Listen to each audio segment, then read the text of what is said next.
Well, they worked for hours trying to reach a construction worker buried under tons of dirt. And early this morning, a rescue team recovered the body from a collapsed trench in northeast Baltimore. WMER 2 News' Jeff Hager has new details surrounding the tragedy. Jeff.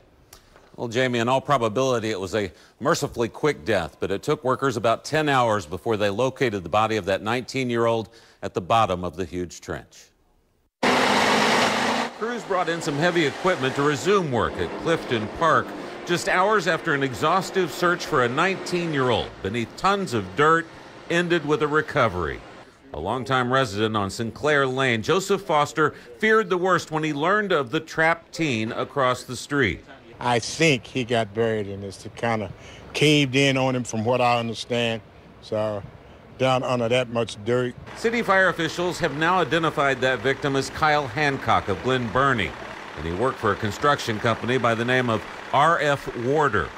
Fire department spokeswoman Blair Skinner says Hancock had been working on a sewage pipe when the earthen walls around him caved in on top of him. You have perhaps a more than 15-foot hole, and he's standing, really in the center, and you have the size of that collapse. So all of that dirt and debris fell on top of him, unfortunately. When the department's special operations unit arrived on the scene, a pair of Hancock's co-workers were trying to dig him out by hand. But fearing further cave-ins, fire officials ordered them out and went to work assembling a protective barrier that could be lowered into the pit to conduct their search.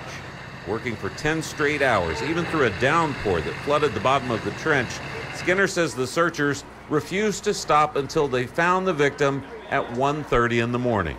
His parents actually came out on the scene last night, and they were completely just upset. But they were very thankful and appreciative of all the hard work that the team was doing. For his part, Joseph Foster weathered through 7 hours of the search, hoping for the best. And now his prayers are focused on the victim's family. It's a tragedy that we can't control. All we can do now is look up and pray for the family that had lost a loved one, And like I say, things will happen.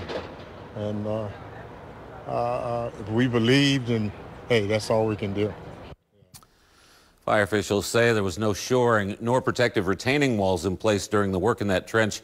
And investigators with Maryland Occupational Safety and Health will now be looking at that in light of the worker's death.